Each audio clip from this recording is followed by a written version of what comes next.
ذرا تصور کریں، ایک ٹوٹی ہوئی ہڈی کا ایکس رے بالکل صاف بتاتا ہے کہ مسئلہ آخر ہے کہاں۔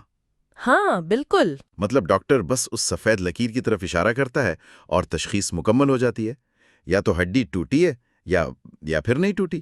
یہ جو دو ٹوک صورتحال ہے نا، یہ انسانی دماغ کو بہت سکون دیتی ہے، کیونکہ ہمیں چیزوں کو واضح خانوں میں بانٹ کر دیکھنا پسند ہے۔ لیکن جب بات آتی ہے انسانی عادات بدلنے کی، نئی چیزیں سیکھنے کی، تو وہاں کوئی ایکس رے مشین کام نہیں آتی۔ بالکل، وہاں تشخیص کا منظر انتہائی دھندلا ہوتا ہے۔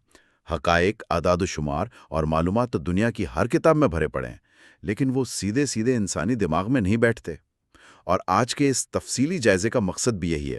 میں ہوں آپ کا میزبان عامر، اور میرے ساتھ ہماری ماہر موجود ہیں، اور ہم مختلف خطوط، کتابوں کے خلاصوں اور ٹرانسکرپٹس کی مدد سے اس بات کی گہرائی میں جائیں گے کہ عظیم لوگ اپنی کارکردگی کو عروج پر کیسے لے جاتے ہیں۔ جی، اور اس میں سب سے اہم بات یہ سمجھنا ہے کہ ہم جو کچھ سیکھتے ہیں وہ ہمارے ذہن کا حصہ کیسے بنتا ہے۔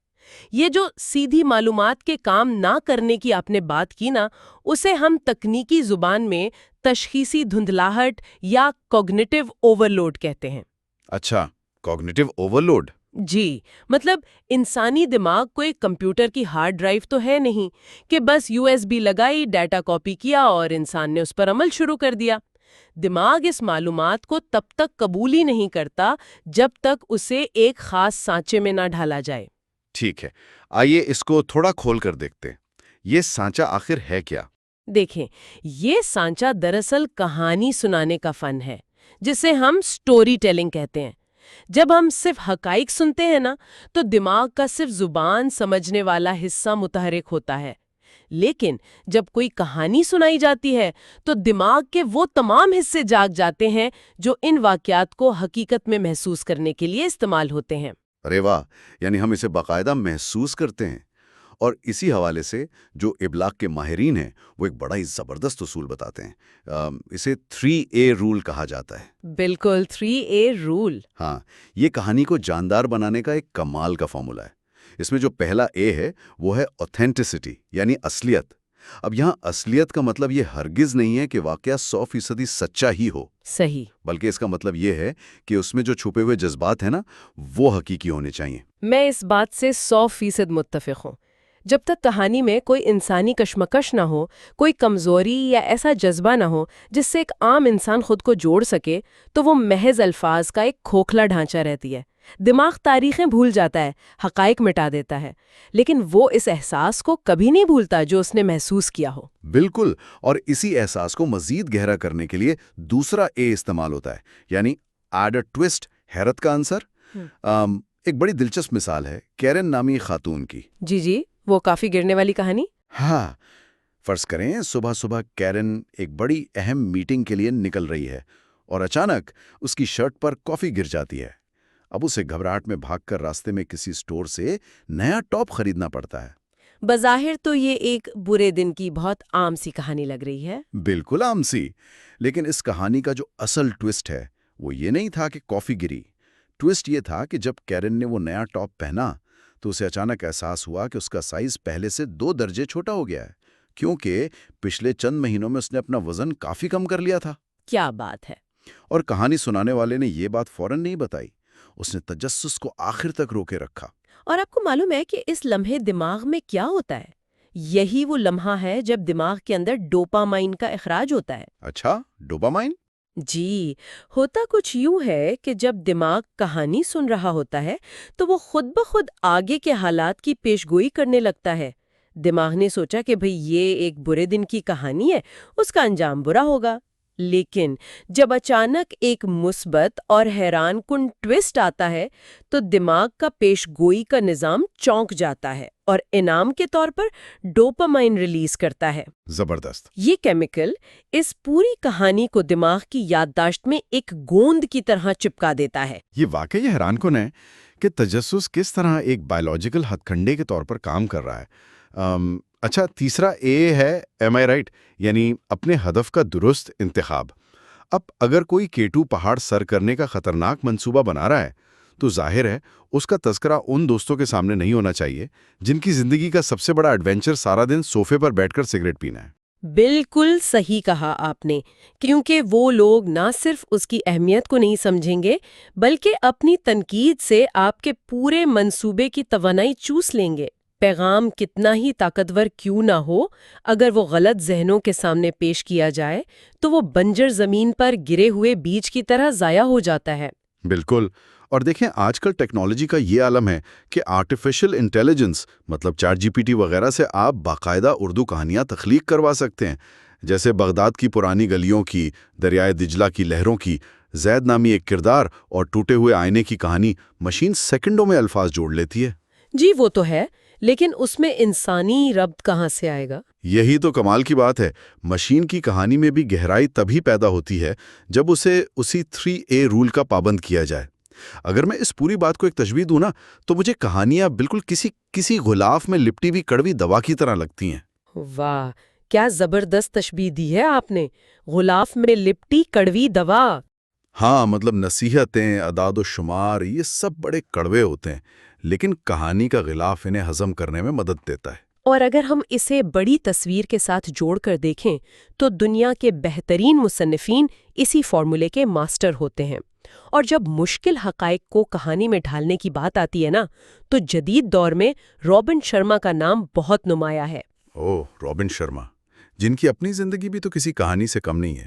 بالکل، یوگانڈا میں پیدا ہوئے، کینیڈا میں پلے بڑھے اور 25 سال کی عمر تک ایک انتہائی کامیاب وکیل بن چکے تھے۔ اور پھر انہوں نے وکالت چھوڑ دی، مطلب کریئر عروج پر تھا، سب کچھ تھا، لیکن انہوں نے سیلف ہیلپ کی دنیا میں قدم رکھا، اور ان کی جس کتاب نے سب سے زیادہ تہلکہ مچایا وہ ہے The 5 AM Club۔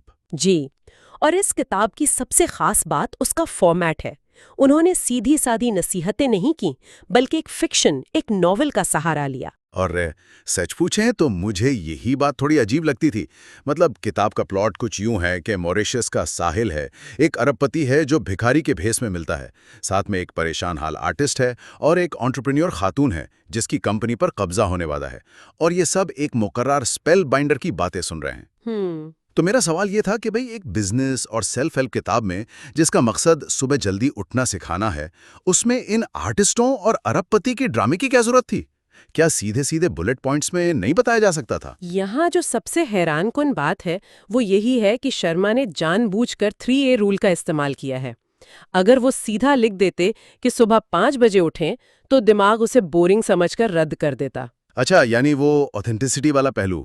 بالکل، آرٹسٹ اور انٹرپرینیور عام انسانوں کی تھکاوٹ اور ناکامی کی نمائندگی کرتے ہیں، یہ اصلیت ہے۔ اور وہ ارب پتی جو بھکاری کے حلیے میں آتا ہے، وہ زبردست ٹوسٹ ہے۔ قاری یہ جاننے کے لیے پڑھتا ہے کہ انجام کیا ہوگا، اور لاشعوری طور پر کڑوی دوا پی لیتا ہے۔ کیا بات ہے! تو چلیں اب ذرا اس کڑوی دوا پر براہ راست بات کرتے ہیں، یعنی صبح 5 بجے اٹھنا۔ دنیا کے کامیاب ترین افراد جیسے جیف بیزوز، نوواک جوکووچ، اور اگر ہم اپنے ہاں دیکھیں تو بابر اعظم، سب صبح سویرے اٹھتے ہیں۔ اسے کتاب میں فتح کا گھنٹہ کہا گیا ہے۔ جی، اور اس کی جڑیں تو ہماری مذہبی روایتوں میں بھی ہیں۔ پیغمبر اسلام نے بھی صبح کے وقت میں برکت کی دعا فرمائی ہے۔ بے شک، لیکن سوال یہ ہے کہ اس وقت میں ایسا کیا جادو ہے جو باقی دن میں نہیں ہوتا؟ اس کا تعلق سیدھا دماغ کی کوگنیٹو بینڈویتھ سے ہے۔ دیکھیں، انسان کی ذہنی توانائی لامحدود تو ہوتی نہیں۔ دن کے وقت دنیا شور سے بھری ہوتی ہے، ای میلز، فون، مسائل، یہ سب دماغ کی بینڈویتھ کھا جاتے ہیں۔ ہاں، سارا دن تو یہی کچھ چلتا رہتا ہے۔ لیکن صبح 5 بجے پوری دنیا سو رہی ہوتی ہے، مکمل خاموشی ہوتی ہے، دماغ کو خلفشار کا سامنا نہیں کرنا پڑتا، اور وہ 100% توانائی کسی بھی کام پر لگا سکتا ہے۔ بالکل، اور اس بینڈوڈتھ کو استعمال کرنے کے لیے کتاب میں 4 اندرونی زمینوں کا ذکر ہے، اور یہاں مجھے ایک بڑا جھٹکا لگا تھا۔ اچھا، وہ کیوں؟ کیونکہ ہم نے تو ہمیشہ یہی سنا ہے کہ بھائی مثبت ذہنیت یعنی مائنڈ سیٹ ہی سب کچھ ہے، لیکن کتاب کہتی ہے کہ مائنڈ سیٹ تو صرف 25% ہے۔ جی بالکل۔ باقی 3 چیزیں ہیں: ہیلتھ سیٹ یعنی صحت، ہارٹ سیٹ یعنی جذبات، اور سول سیٹ یعنی روحانیت۔ مطلب لوگ تو صرف پازیٹیو تھنکنگ کو پکڑ کر بیٹھے ہیں، یہ باقی چیزیں تو کافی عجیب لگتی ہیں پہلی بار سننے میں۔ یہ واقعی سیلف ہیلپ کی دنیا کی سب سے بڑی غلط فہمی ہے کہ صرف مائنڈ سیٹ سب کچھ ہے۔ میں اسے ذرا سائنسی طور پر بتاتی ہوں۔ فرض کریں ایک شخص کی سوچ بہت مثبت ہے، وہ روزانہ موٹیویشنل ویڈیوز دیکھتا ہے، ٹھیک ہے. لیکن دوسری طرف اس کے دل میں کسی پرانے دوست یا رشتہ دار کے لیے شدید غصہ بھرا ہوا ہے، یعنی اس کا ہارٹ سیٹ رنجشوں سے بھرا ہے. اب یہ دبا ہوا غصہ دماغ میں کارٹیسول پیدا کرتا ہے، جو کہ سٹریس ہارمون ہے. بالکل، جس سے دل کی دھڑکن تیز رہتی ہے، نیند خراب ہوتی ہے. اب نتیجہ کیا نکلا؟ وہ جسمانی طور پر تھکا ہوا اٹھا، جب صبح 5 بجے الارم بجے گا تو وہ مثبت مائنڈ سیٹ اس تھکے ہوئے جسم کو بستر سے نہیں نکال پائے گا. یہ تو بڑی گہری بات ہے. یعنی جب تک جذبات معاف کر کے ہارٹ سیٹ ہلکا نہ ہو اور نیند پوری کر کے ہیلتھ سیٹ ٹھیک نہ ہو، اکیلا مائنڈ سیٹ کچھ نہیں کر سکتا. بالکل، یہ گاڑی کے 4 پہیوں کی طرح ہے. ایک بھی پنکچر ہو تو گاڑی آگے نہیں بڑھ سکتی. ٹھیک ہے، چلیں فرض کریں ایک انسان نے چاروں پہیے ٹھیک کر لیے اور پوری ہمت کر کے صبح 5 بجے اٹھ گیا. اب کیا کریں؟ خاموشی میں بیٹھ کر دیواریں تو نہیں گھور سکتا. نہیں، اس کے لیے وہ مشہور 20-20-20 فارمولا دیا گیا ہے. ہاں، 20-20-20 فارمولا، جو کہتا ہے کہ پہلے 20 منٹ صرف ورزش لیے ہیں، اور وہ بھی پسینہ بہانے والی. مجھے سچ بتائیں، نیند سے بمشکل جاگا ہوا انسان، باہر اندھیرا ہو، وہ پش اپس کیوں لگائے؟ کیا یہ ظلم نہیں ہے؟ بظاہر تو ظلمی لگتا ہے، لیکن اس سے ایک اہم سوال پیدا ہوتا ہے کہ اس کے پیچھے سائنس کیا ہے؟ جب ہم اٹھتے ہیں تو کورٹیسول کی مقدار قدرتی طور پر زیادہ ہوتی ہے. شدید ورزش سے پسینہ بہانا دراصل اس سٹریس کیمیکل کو جسم سے باہر نکالنے کا تیز ترین طریقہ ہے. اچھا، یعنی وہ غصہ اور تھکاوٹ نکل رہی ہے. جی، اور اس سے بھی اہم بات، BDNF کی ریلیز، برین ڈیرائیوڈ نیوروٹروفک فیکٹر. اسے آپ دماغ کی کھاد یا فرٹیلائزر سمجھ لیں. پسینہ آنے سے یہ کیمیکل نکلتا ہے جو ٹوٹے ہوئے دماغی خلیوں کی مرمت کرتا ہے، نئے اعصابی راستے بناتا ہے.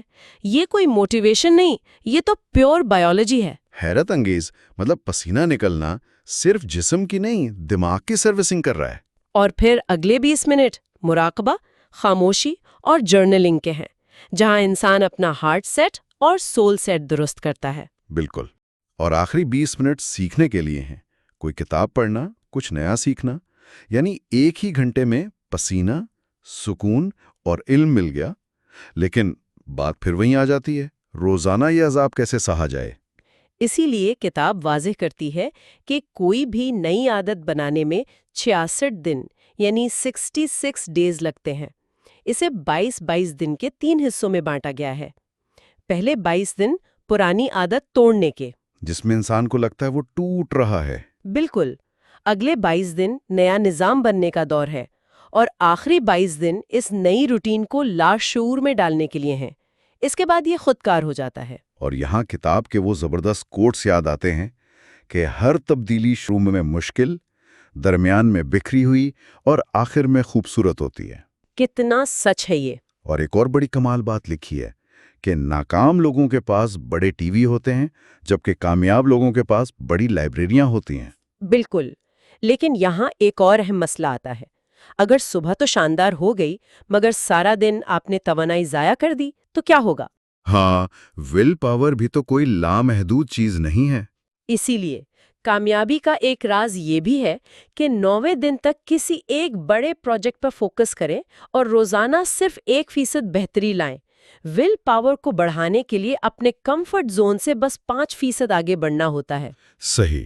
اور کام اور آرام کا جو تناسب بتایا گیا ہے روم اور ساؤتھ افریقہ کے سفر والے حصے میں، کہ 30 سے 90 منٹ کام کے بعد بریک لینا ضروری ہے، اور ہفتے میں ایک دن ڈیجیٹل ڈیوائسز سے مکمل دوری، ڈیجیٹل ڈی ٹاکس. کیونکہ موبائل فون تخلیقی صلاحیت کا سب سے بڑا دشمن بن چکا ہے. بالکل.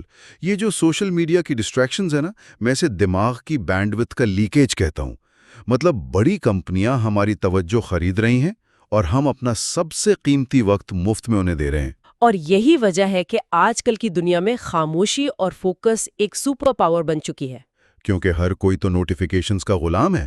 کامیاب لوگ رات 8 بجے کے بعد فون چھوڑ دیتے ہیں اور 9:30 بجے سو جاتے ہیں. تو ہم اس پورے تفصیلی جائزے کا اگر نچوڑ نکالیں تو سٹوری ٹیلنگ سے بات شروع ہو کر 5 بجے کی سائنس، 4 زمینیں اور 20-20-20 فارمولے تک کا سفر ہم نے کیا. اور ہمارے سننے والوں کے لیے ایک بڑی زبردست معلوماتی بات یہ ہے کہ پاکستان میں یہ کتاب ابھرتا سورج کے نام سے اردو ترجمے میں دستیاب ہے، تقریباً 1200 روپے میں. جی وہ پڑھ سکتے ہیں، اور سیشن کو ختم کرنے سے پہلے میں ایک ایسی سوچ دے کر جانا چاہوں گی جس پر لوگ بعد میں ضرور غور کریں۔ ہم نے اس پوری گفتگو میں صبح 5 بجے اٹھنے اور اس کی جد و جہد کی بات کی، بالکل۔ لیکن اگر ہم غور کریں نا تو 5 بجے اٹھنے کی اصل جنگ صبح بستر پر نہیں لڑی جاتی، یہ جنگ ایک رات پہلے رات 9:30 بجے لڑی جاتی ہے۔ ارے واہ! اگر ہمارا ول پاور محدود ہے تو کیا جدید دنیا کا رات گئے تک اسکرین سکرول کرنے کا نشہ ایسی چیز نہیں جس کی وجہ سے ہم اپنا فتح کا گھنٹا سورج نکلنے سے پہلے ہی ہار چکے ہوتے ہیں؟ سوچئے گا ضرور۔ کمال ہے، کیا تلخ حقیقت ہے۔ رات کی وہ آخری سکرولنگ ہی اگلی صبح کی سب سے بڑی شکست ہے۔ یہ وہ باتیں ہیں جو ایکس رے مشین نہیں بتا سکتی۔ مجھے امید ہے کہ آج کا یہ گہرا جائزہ ہم سب کے لیے بہت مفید اور سوچنے پر مجبور کرنے والا رہا ہوگا۔ تو اگلی ملاقات تک کے لیے اجازت دیجیے۔